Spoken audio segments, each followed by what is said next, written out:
Subscribe कीजिए हमारे channel Shahid रजा Ashrafi official को और बेल आइकन को प्रेस कीजिए जिससे आपको नए नए वीडियो की नोटिफिकेशन मिलती रहे। तो नाजरीन, आज का बयान हजरत मुफ्ती सलमान अजहरी का बयान रहेगा कि इस्लाम के दुश्मनों का हश्र क्या होगा। तो चलिए बयान शुरू करते हैं। में धुत है कि 2024 हमारा है। 2024 में ऐसा होगा वैसा होगा।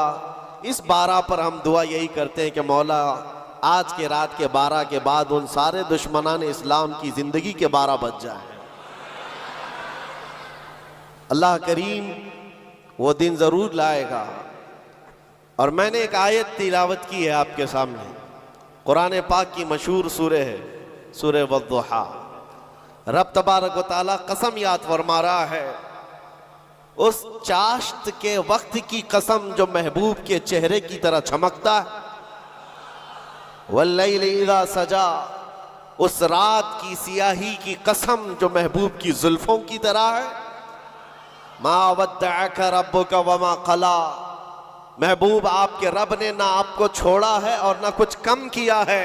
वलल आखिरतु खैरुल लक मिनल ऊला, ऐ महबूब आपकी हर आने वाली घड़ी पिछली घड़ी से बेहतर है।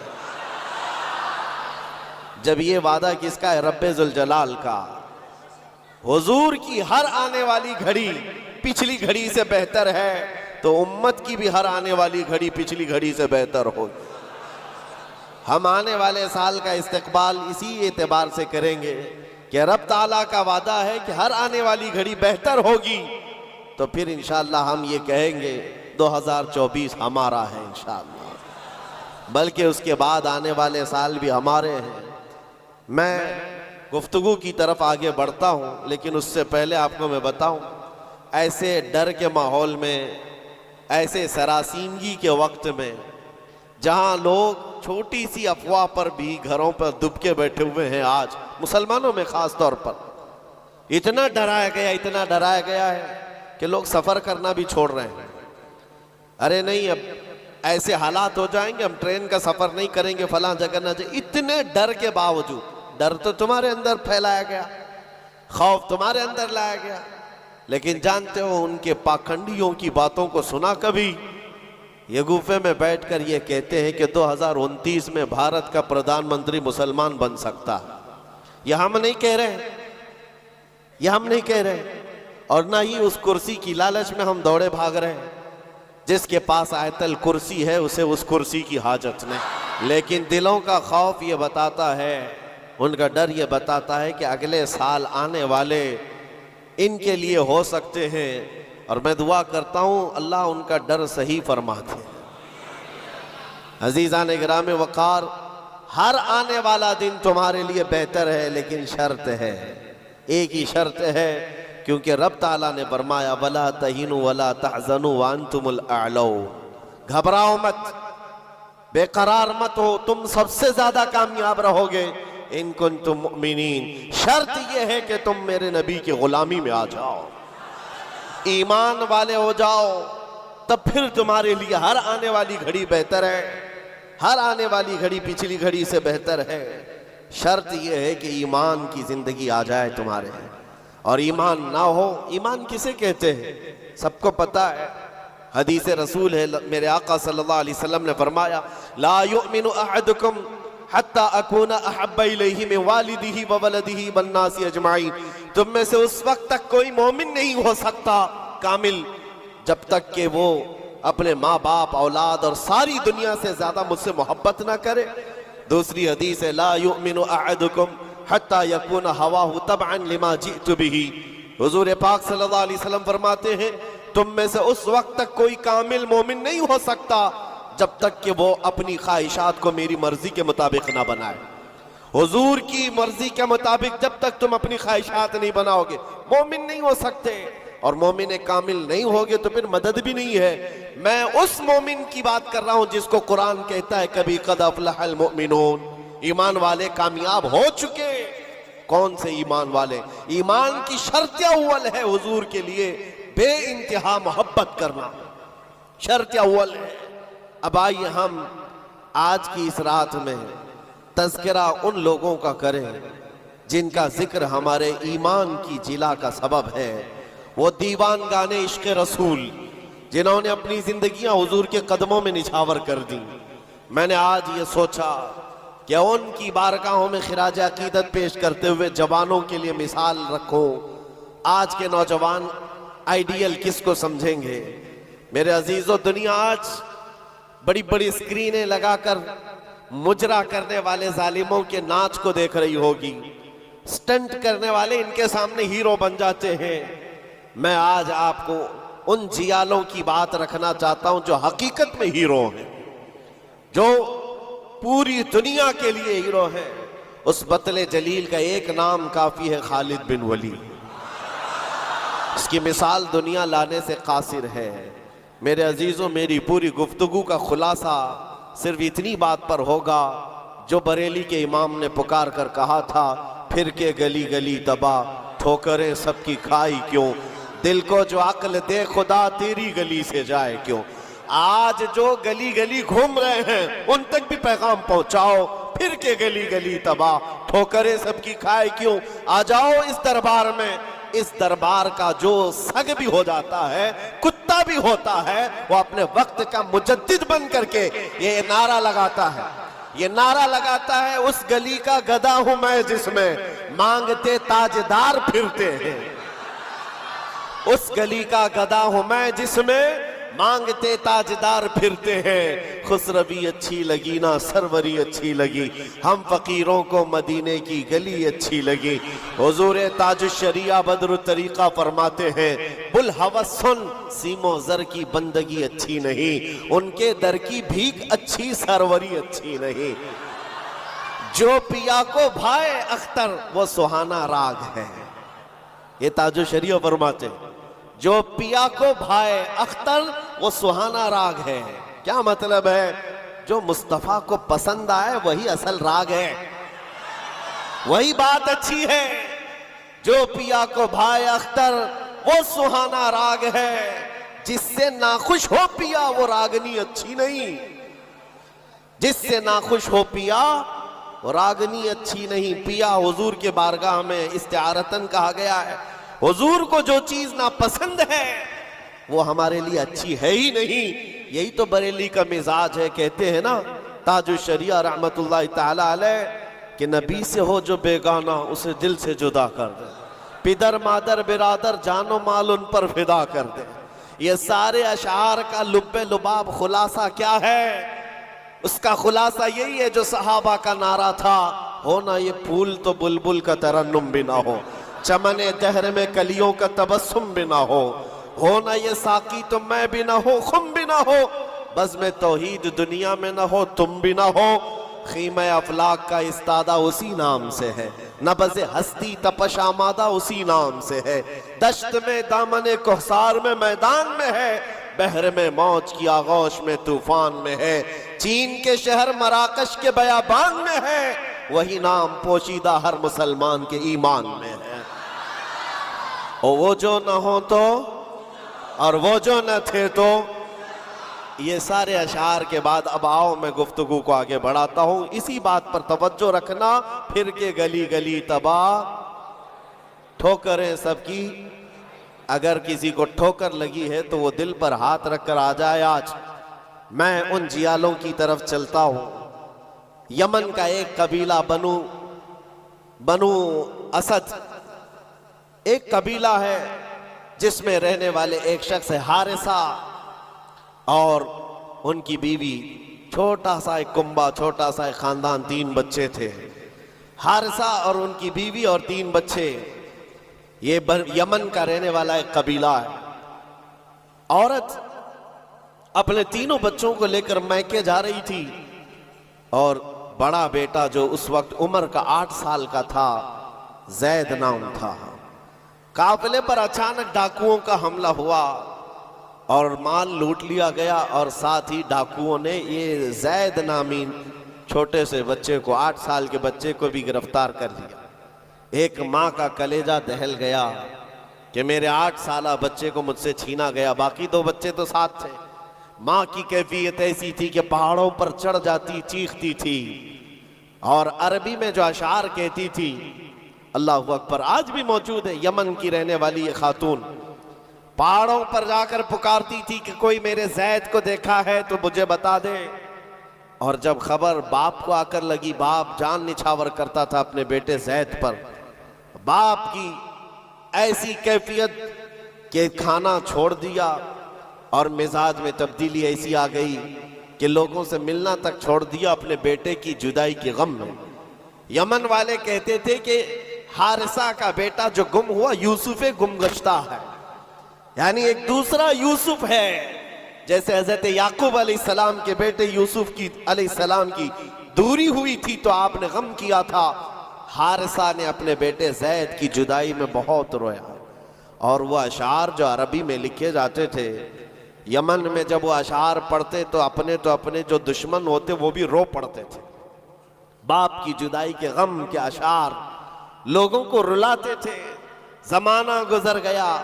अब डाकुओं ने उस जैद का किया क्या था, कुछ साल अपने पास रखा और उकास के मेले में मक्का के करीब एक मेला लगता था और उस मेले में लाकर जैद को गुलाम बनाकर बेच दिया। जब बेचा तो ये जैद गुलाम बनकर के किसके हवाले आया, खदीजा बिन्त खुवैलिद, उम्मुल मोमिनीन हजरत खदीजा रज़ियल्लाहु ताला अन्हा के घर हजरत हकीम बिन हिजाम के जरिए से। जब ये गुलाम हजरत खदीजा के घर आया तो उस वक्त 15-16 साल की उम्र थी। पहली नजर मुस्तफ़ा करीम की पड़ी थी। रसूल रहमत सल्लल्लाहु ताला अलैहि वसल्लम ने हजरत खदीजा के घर इस नौजवान को देखा। अदब में कामिल था, गुफ्तगू के सलीके अच्छे थे, लोगों से मुलाकात के तौर तरीके बताते, बड़ा खानदानी आदमी। जब ये पहली नजर मेरे मुस्तफ़ा करीम सल्लल्लाहु अलैहि वसल्लम की पड़ी तो उम्मुल मोमिनीन खदीजा से कहा, मेरे आका ने अगर आप बेहतर समझें तो ये गुलाम मेरे हवाले कर दें। क्या किस्मत है जिसको खुद रसूलुल्लाह खरीदी। जैद को खरीद लिया, बल्कि तोहफतन हुजूर को दे दिया गया। गुलामी का दौर है। जैद यही वो हारिसा के बेटे हैं, नबी मुकर्रम सल्लल्लाहु ताला अलैहि वसल्लम के हवाले आ गए। दिन रात मुस्तफ़ा करीम के साथ गुजर रहे हैं। तरबियत भी किसी ने, सरवरे अंबिया ने की। और नौजवान के तौर तरीके ऐसे, मेरे अजीज़ों आपको पता है ये वो जैद है जिसके बारे में मैं आपको बताऊं। हुजूर पाक सल्लल्लाहु ताला अलैहि वसल्लम के चंद दिनों के बाद मक्का में मशहूर हो गए, मोहम्मद सल्लल्लाहु ताला अलैहि वसल्लम का अगर कोई महबूब है तो वो जैद है। हजरत अबू बकर सिद्दीक रज़ियल्लाहु ताला अन्हु भी इस बारे में फरमाते कि जैद को जो कराबत थी उस पर मुझे रश्क था हुजूर अकरम सल्लल्लाहु अलैहि वसल्लम का। अब जमाना बीतता गया, जैद के घर छूटे, खानदान छूटा, माँ छूटी, बाप छूटे, गुलामी का दौर चल रहा है। एक बार हज के लिए एक कबीला यमन से आया हुआ था और यमन वाले हज करने के बाद वो अशार सुना रहे थे जो हारिसा जैद के बाप ने लिखे थे अशार, और रुला रहे थे। वहां जब ये कबीला यमन के वो अशार पढ़ करके सुना रहा था, यही जैद वहां से गुजर रहे थे। यमन वालों ने देखा, पहली नजर में पहचान लिया, ये वो जैद है जिसका बाप पूरे यमन को रुलाता है इसकी जुदाई में। यह मक्का हरम काबा के पास क्या कर रहा है। लोगों से पूछा कौन है, लोगों से पूछ करके जैद को बुलाया गया। पूछा तुम्हारा नाम का, जैद, बाप का नाम हारिसा। लोगों ने कहा तुझे पता भी है तेरी माँ का क्या हाल है, तेरे बाप का क्या हाल है। तेरी माँ रोज पहाड़ों पर चढ़ जाती है, आसमान को पुकारती है कि आसमान बता मेरा जैद जिंदा है तो मैं जीने की तमन्ना रखूं। बाप तेरा अशार लिख करके यमन को रुलाता है। जैद ने कहा कि हो सकता है, लेकिन जाओ अगर मेरे माँ बाप इस गम में रोते हैं तो उनको मेरा सलाम कहना और यूं कहना कि उन्हें गुमगश्ता ऊंट की तरह मुझे तलाश ना करे, इसलिए कि उनका जैद उनकी गोद से कई बेहतर गोद में है। यमन वालों को यह जवाब देकर भेज दिया, गुमशुदा कोई बच्चा अपने माँ बाप की खबर पाले तो क्या होना चाहिए, लेकिन यहाँ कैफियत बदली हुई है। यहाँ कैफियत बदली हुई है। हुजूर पाक सल्लल्लाहु ताला अलैहि वसल्लम की इस गुलामी में दिन रात गुजरते रहे, शब और रोज गुजरते रहे। मेरे अजीजों, जिसको हो दर्द का मजा नाज़े दवा उठाएगी।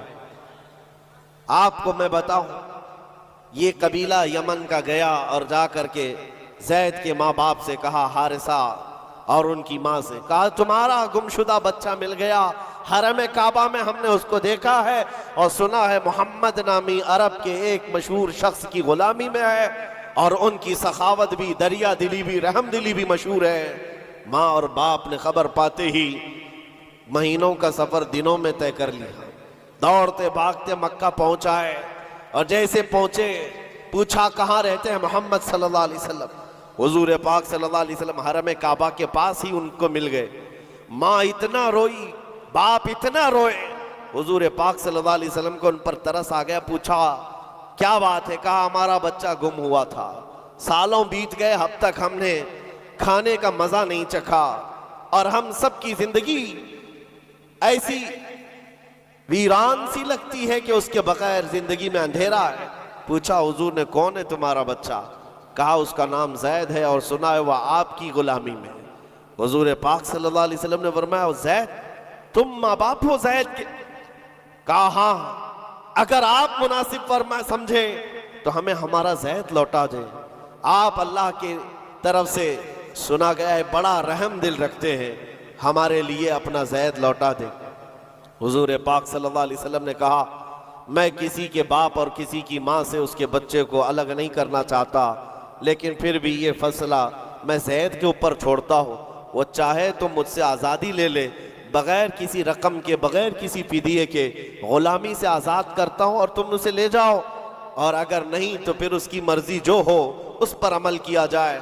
फिर माँ बाप को ला करके जैद के सामने खड़ा किया जाना था।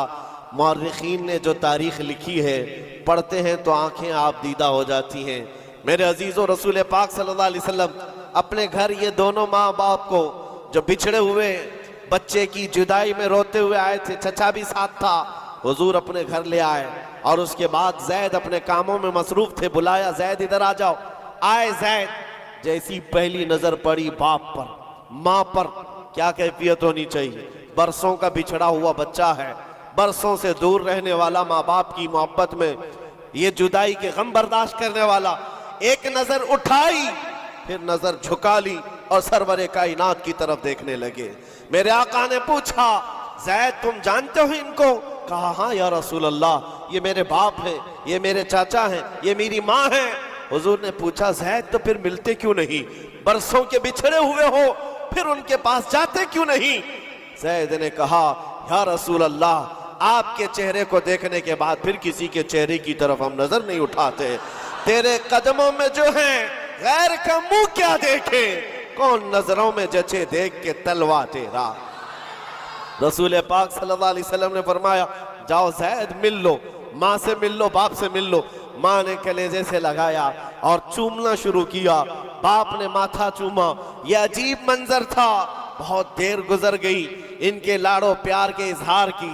उसके बाद रसूल रहमत सल्लल्लाहु अलैहि वसल्लम ने फरमाया, जैद तुम्हारे साथ ये हादसा हुआ था, इतने सालों तुम अपने माँ बाप से अलग रहे, अब फैसला तुम्हारी मर्जी पर है, तुम जहां जाना चाहते हो जा सकते हो। यमन अपने कबीले जाओ, अपने खानदान, अपनी माँ और अपने बाप, अपने भाइयों के पास जाओ। हजरत जैद उस वक्त खड़े होकर कहते हैं, मक्का वाले ये मंजर देखने के लिए हुजूर के घर के अतराफ जमा हो चुके हैं, बहुत सारे जमा हैं।